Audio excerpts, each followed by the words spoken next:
The handcuffs clicked shut, the car door slammed, and Harlem went quiet. No sirens. No shouting. Just silence, the dangerous kind. Because the man in the back seat wasn't just another suspect. It was Bumpy Johnson, and within 10 minutes, phones would ring, streets would fill, radios would go dead. And the police would realize they hadn't arrested a man. They'd challenged the city itself. The door slammed hard enough to shake the glass. Metal snapped shut. And in the back seat of a police car, Ellsworth, Bumpy Johnson smiled. It wasn't the smile of a man caught. It was the smile of a man who knew the ending before the story had even begun. Outside, Harlem kept breathing, slow, watchful, alive. Inside the car, 2 officers sat stiff, pretending they hadn't just handcuffed one of the most dangerous men the city had ever produced. Rain slid down the windows like nervous sweat. Lenox Avenue glowed in broken reflections, neon signs, street lamps, wet pavement. The city looked calm, but calm in Harlem was never peace. It was tension waiting for a signal. Bumpy had stepped out of the bar moments earlier, coat pressed sharp, hat tilted just enough to shadow his eyes. He moved with the confidence of a man who had survived Sing Sing, power brokers, and bullets that missed by inches. Men nodded when he passed. Women fell quiet. Even the air seemed to move out of his way. Then the cops appeared. No sirens. No shouting. 3. Just hands on his arms and cold steel snapping around his wrists. The click of the cuffs sounded louder than the thunder above. A sound every man on the street recognized. A sound that meant trouble. People stopped walking. A cab slowed. A shop door creaked open an inch. Somewhere, a radio died mid-note. "You're under arrest," one of the officers said, trying to sound firm, trying to believe it. Bumpy looked at him slowly. Not angry, not surprised, just curious. "You boys sure about this?" he asked softly. They didn't answer. They shoved him into the back seat. The door closed. The lock dropped, and Harlem noticed as the patrol car pulled away. Bumpy leaned back against the worn leather seat. The cuffs were tight, but he didn't adjust them. He didn't test them. He didn't need to. His eyes stayed forward, watching the rain blur the city he owned without papers or permission. The driver cleared his throat. "You gonna behave back there?" Bumpy chuckled quietly, a low sound, almost friendly. "I always do," he said. "Question is, will you?" The younger officer glanced into the mirror. Something about the way Bumpy sat bothered him. No slouch, no fear, no begging. Just calm.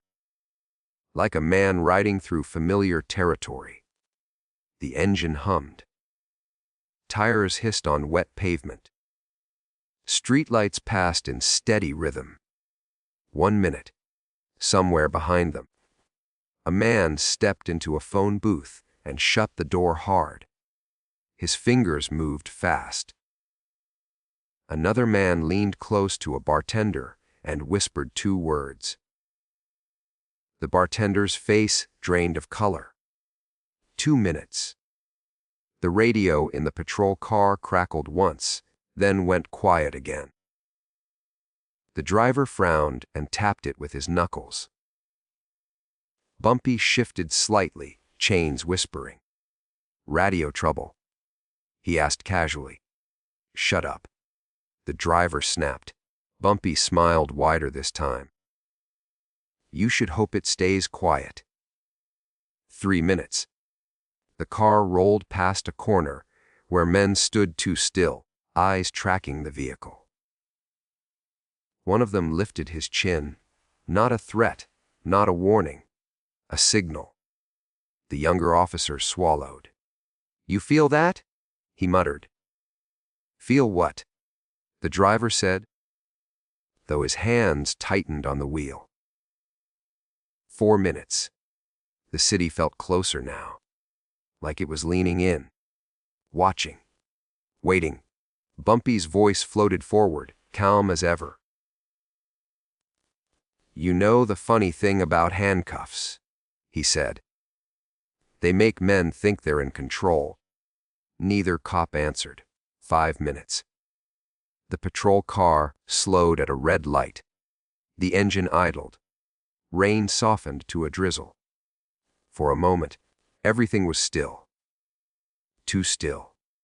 Across the street, a door opened. Then another. Shapes filled the sidewalks, not rushing, not shouting. Just standing there.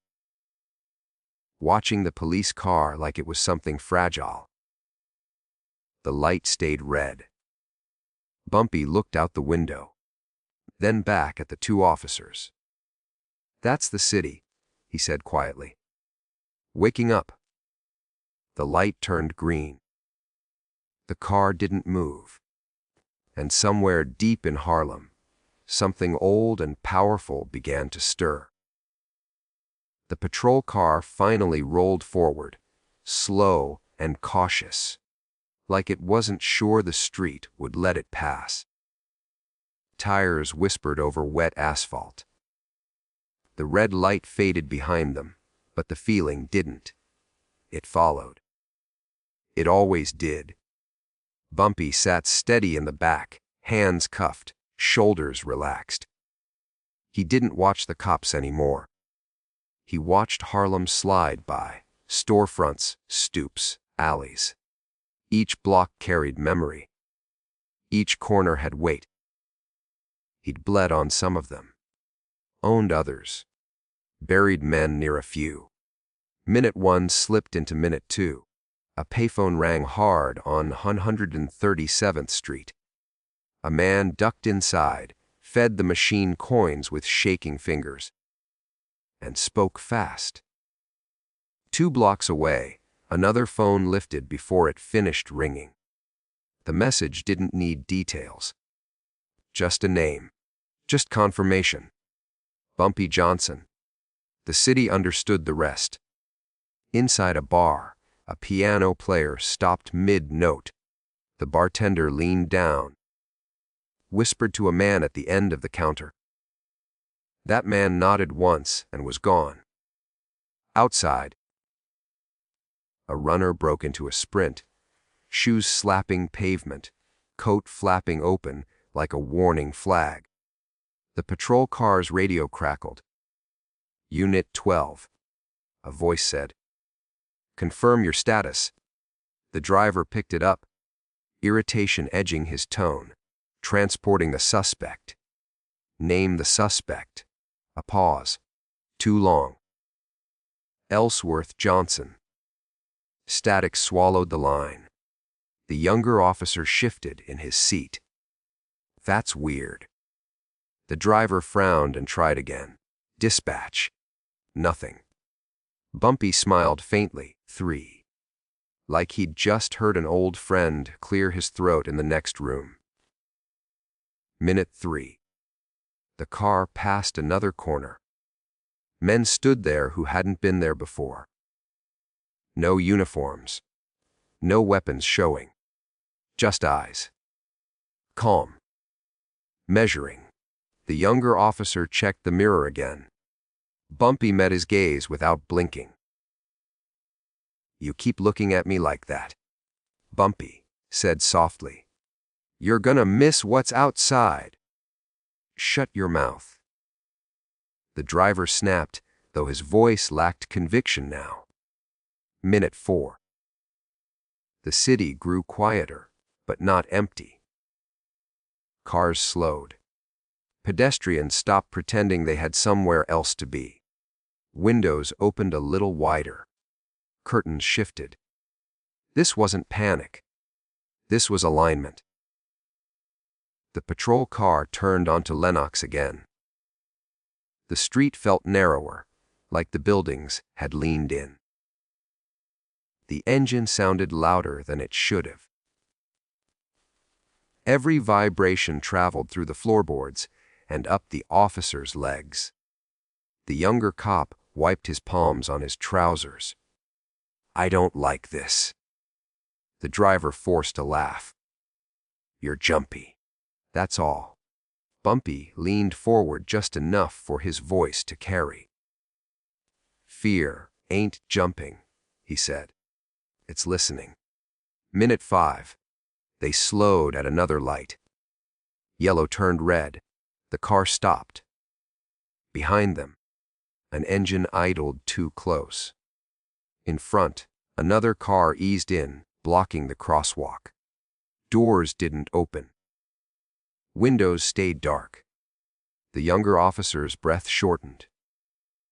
"You seeing this?" The driver grabbed the radio. "Dispatch, we've got traffic congestion. Requesting assistance." Static answered.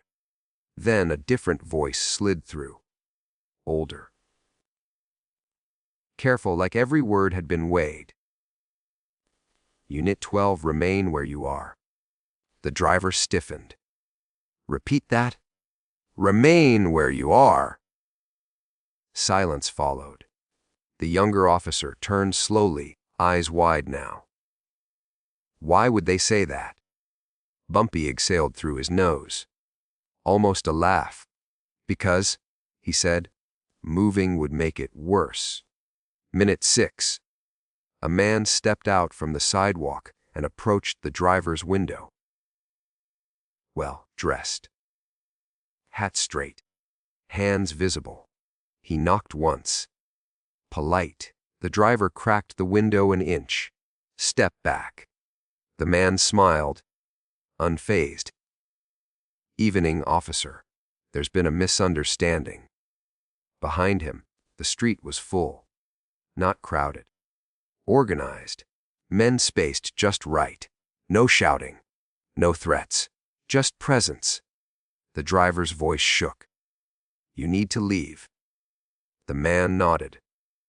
"Soon as you do the right thing." Minute 7. The radio crackled again. This time the voice was unmistakably higher up the chain. Nervous. Rushed. "Unit 12, release the suspect." The driver laughed, sharp and disbelieving. "You want us to what?" "Uncuff him," the voice said. Immediately. The younger officer turned in his seat, staring at Bumpy like the world had shifted sideways. "Sir." Bumpy met his eyes. Calm, certain. "Told you," he said quietly. "The city don't like surprises." Outside, Harlem waited. And the clock kept ticking. The order hung in the air like smoke that refused to clear. "Uncuff him." Immediately. The words replayed in the driver's head as if they might change meaning the second time around. They didn't. His fingers tightened on the steering wheel, knuckles pale, while the engine idled and the city pressed closer. Outside the windshield, Harlem had stopped pretending. 3. Cars sat at odd angles, not blocking the street aggressively, just enough to make movement impossible. Men leaned against lampposts. Others stood with hands in coat pockets, faces calm, eyes sharp. No one shouted. No one rushed. That was the most frightening part. The younger officer swallowed hard and glanced back again. Bumpy sat exactly as he had from the beginning, upright, composed. watching the street like a host observing guests arrive at his party. Rain clung to the windows in thin lines, blurring the faces outside into shadows and shapes.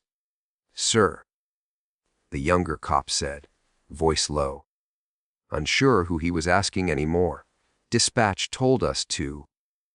"I heard," the driver snapped, though his voice cracked at the edges. Bumpy leaned back slightly, chains clinking softly. "Take your time," he said. "Ain't nobody in a hurry." "That's how mistakes happen." The driver shot him a look. "You think this is funny?" Bumpy's eyes hardened just a touch. "No," he said. "I think it's familiar." Another man stepped closer to the car, then another. Not surrounding it. Not yet. Just tightening the circle. 3. The driver felt it in his chest, the way prey must feel when it realizes the forest has gone quiet. The radio crackled again. Same high-ranking voice, now edged with something close to panic. "Unit 12. Confirm compliance." The driver lifted the radio, hesitated, then lowered it without speaking. Sweat traced a slow line down his temple. "This ain't how it's supposed to be," the younger officer whispered. Bumpy nodded. "No," he said gently. "It ain't." A black sedan rolled forward half a car length and stopped. Its engine cut off. Somewhere behind them, another engine died. The street grew unnaturally quiet. Even the rain seemed to soften, like it didn't want to interrupt. The driver exhaled shakily. "If we let you go," he said, almost pleading now, "what happens to us?" Bumpy met his eyes in the rearview mirror. There was no threat there. No promise either. Just truth. "You go home," Bumpy said. "You kiss your wife. You forget this night. And you don't reach for things. You don't understand again." The younger officer stared at the cuffs like they were suddenly burning his hands. His fingers trembled as he reached back. The metal was cold. Heavy. Louder than it should have been. Click. 3. The sound carried down the street like a signal flare. Several men outside straightened at once. Not closer. Just ready. The cuffs fell away into the seat. Bumpy flexed his wrists once, slow and deliberate, then brought his hands forward and rested them on his knees. For a moment, no one moved. Not the cops. Not the street. Not even Bumpy. Then he opened the door. The younger officer flinched, expecting chaos. It didn't come. Bumpy stepped out into the rain like he was stepping onto a familiar stage. He straightened his coat, adjusted his hat, and glanced down the street.